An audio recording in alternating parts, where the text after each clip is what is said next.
indicated that the petition will be mentioned in court next Tuesday on 4th February 2020.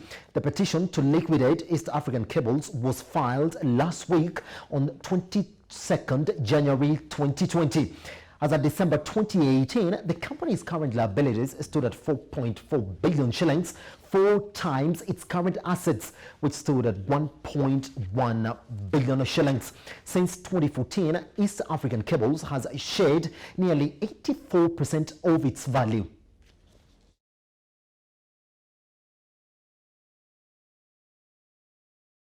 National carrier Kenya Airways plans to send home part of its workforce ahead of its nationalization set to start in the next couple of days. In a memo issued to airlines staff last week, Acting Chief Executive Officer, that is Alan Kilavuka, said the layoffs and restructuring is part of the Operation Pride turnaround program, which is KQ's chosen route to regaining profitability. According to the memo, roles will change. Some may be enriched while others will be merged. Some roles will also disappear altogether, resulting in redundancies. The acting chief executive, Kilavuke, however, pledged to make the planned redundancy humane and involve relevant stakeholders as required by law. In response to the planned restructuring, Kenya Aviation Workers Union Secretary General Mos Diema, in a letter to the airline, said sending workers home will not address the perennial financial malady currently facing the carrier. He further said mismanagement and corruption at the airline ought to be addressed for a return to profitability. Diema has thereby urged the airline to put on hold the restructuring exercise pending joint consultation between parties as envisaged by the law.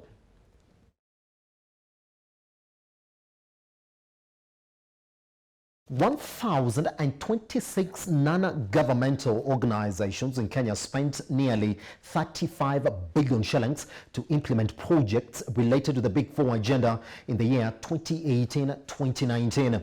This is one of the findings contained in the annual NGO report that was unveiled yesterday by the Cabinet Secretary for Interior and Coordination of National Government, Dr. Fred Matiang'i. The report indicates that NGOs spent 78.8 billion shillings in direct implementation of the projects here in Kenya and 18.9 billion shillings on development projects outside Kenya.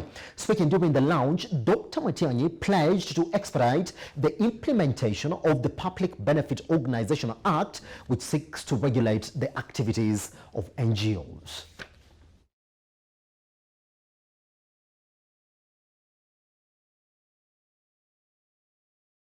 I think you are all aware there has been a lot of suspicion between the NGOs and the government. And we would like to have this behind us. We would like to bring this to an end because we are supposed to be partners, not enemies or combatants. So it is for the benefit of the people of Kenya that government and NGO sector should work in partnership.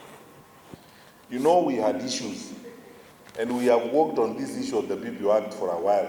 Some of you, we've had discussions with you. And finally, we agreed, let us have a midway house so that we operationalize the Act.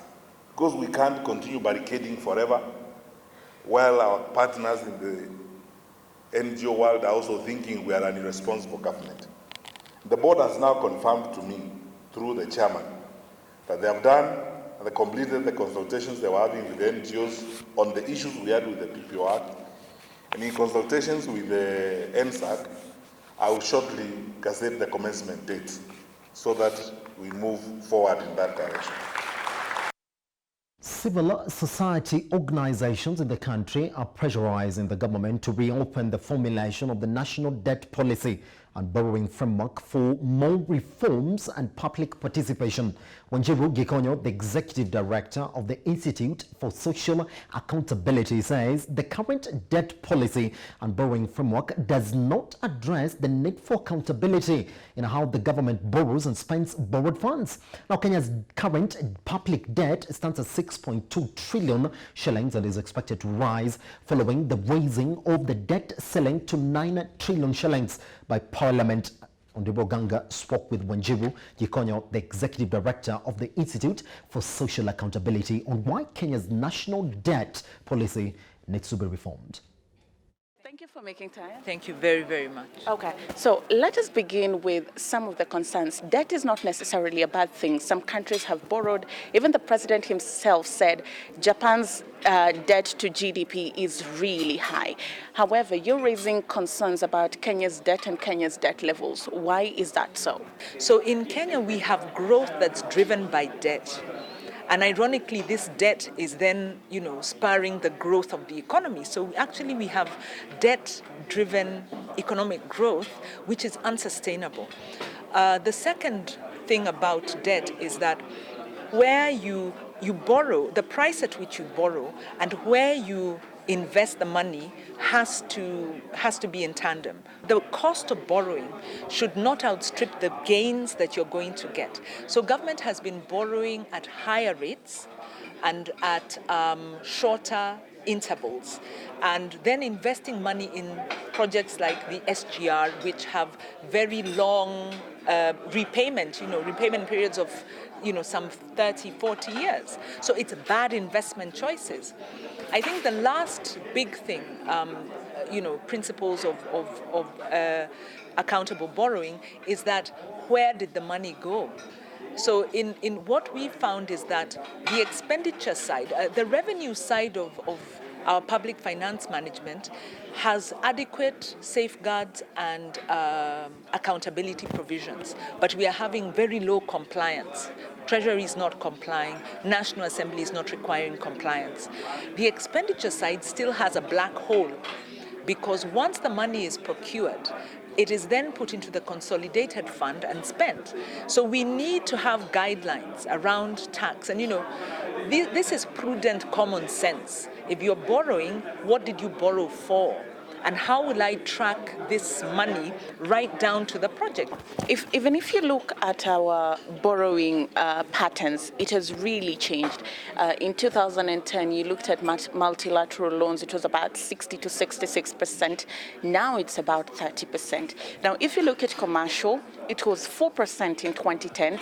Right now, as of 2018, it was about 37%. Why are we seeing a shift from concessional loans to more commercial loans, and is this a viable option? The rebasing of the economy pushes us into the commercial markets borrowing sector, but that needed to have been done more responsibly. One is it's good to rebase and grow the economy, but it was done without a transition plan on what are the impacts for service delivery sectors that have been relying on concessional development support. And then our other problem is Vision 2030 and this notion of project-led development. Project-led development, when you look at the large irrigation scheme, when you look at things like the SGR, the thinking is if we put money into large projects, these large projects will then create jobs and create benefits for the wider number of people. This thinking is not based on any developments. So you have to have the right mix in terms of infrastructure development, where you have the micro, the meso, the macro, and then the grant. Here we've been borrowing and putting everything in the grant. And there's been a lot of corruption around the grant, and we've left the middle really uninvested and uncovered. So you have huge SGR projects in a country where you have hospitals that don't have basic drugs, or the drugs there are expired. So there's a real, I think for me it's lack of political accountability and a lot of irresponsibility by the Jubilee administration. The government has been trying to restructure its debt. questions have been raised and people are saying the debt is rising really fast, and now there's this debt policy and borrowing framework. However, even with this, civil society, you're feeling like there are certain issues that haven't been properly addressed to ensure that the framework does its best to address the questions around debt management. What are some of the questions or some of the issues you have with the debt policy? The debt policy doesn't have solutions. It doesn't have recommendations. What it is actually, it has a lot of regulatory kind of issues. The main thrust of the policy is to give independence to the debt management office, which we agree, but only partially. So the policy is sweeping the larger issues, actually maybe not, doesn't address the larger issues that would help us resolve this problem. And what would you say are the larger issues? One is the scope of the problem. Two, the principles around redress. For instance, we want to have indicators. What are the ceilings, debt ceilings that are required? What are the indicators around debt? And what are the issues? Where is the money going to come from? And what measures are we going to implement? And what time frame do we give? Wanjiru, as a civil society, what would you propose to be added or subtracted from the debt policy and borrowing framework to ensure that we manage our national debt well? So number one, we expect the Treasury, working through this National Consultative Forum and in conjunction with Parliament, to actually find where the excesses are in the national budget and direct that towards repayment of debt in the first instance. And then we expect continued accountability, but it needs political leadership. And we are prepared as civil society to bring in our leadership. We're going to advocate with other sectors to also demand this so that we are done with quick fix band-aid solutions. We want a significant, we want something that deals with the causal issues and puts us on a footing that allows us not only to resolve this debt, but also to institute a debt management framework that will ensure we don't get back into this problem. Sure. Thank you for making time. That's why we leave it. Okay. Thank you. Thank you. Ondibro Ganga with Executive Director of the Institute for Social Accountability. Now, hundreds of Americans and Japanese escaped the quarantined Chinese city at the center of the coronavirus epidemic aboard charter flights on Wednesday, as the death toll soared to 132 and confirmed infections neared 6,000. Now, the scale of the deepening crisis was emphasized with the new infection number on the Chinese mainland exceeding that of the severe acute respiratory syndrome SARS outbreak in 2002 and 2003. Now, SARS, another respiratory coronavirus transmitted between people, went on to claim nearly 800 lives around the world, with most of those fatalities in mainland China and Hong Kong. Now, the new disease has spread to more than 15 countries since it emerged out of the Wuhan late last year, although all the confirmed fatalities have so far been in China. Authorities last week imposed transport bans in and around Wuhan in an unprecedented quarantine effort, leaving more than 50 million people effectively trapped. We were not able to move freely, so we only had partial information, said Takeo Ayama, a Nippon steel worker who was among the Japanese nationals airlifted early Wednesday. The number of patients began increasing rapidly at a certain point. That was very worrying. China has taken other extraordinary measures to try and stop the disease spreading, including bans on tour groups traveling overseas, suspending schools, and extending the Lunar New Year holiday. With global concerns mounting, the United States, Britain, and other countries have also advised their citizens against traveling to China.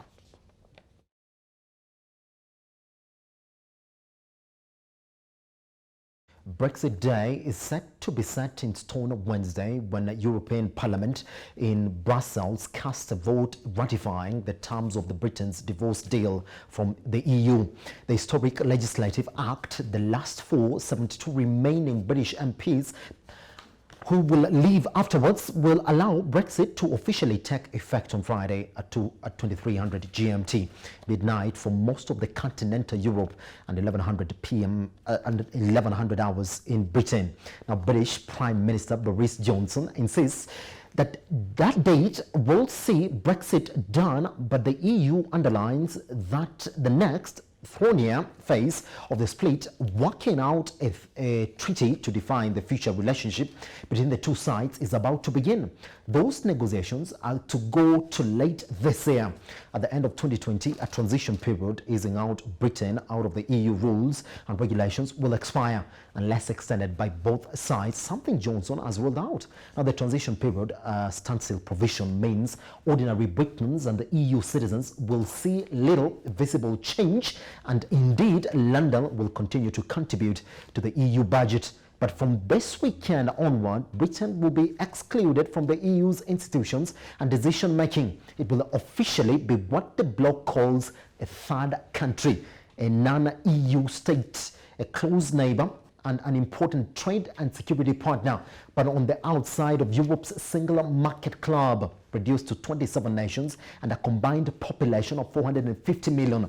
Brexit is a loss for us all, European Commission Vice President Maros Sefcovic said after a regular EU ministers meeting on Tuesday. He said it was important for the EU to maintain our unity as it negotiates the future partnership with the UK. The British Minister for Europe attending the meeting, Christopher Pincher, expressed optimism on what that could yield.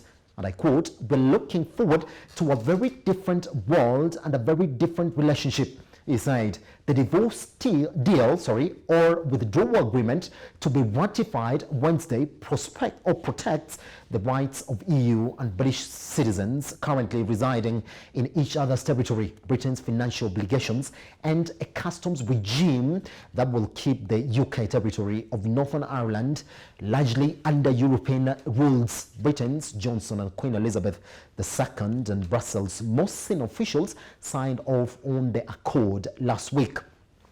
Ratification by the European Parliament is a formality, albeit a necessary one under the European law.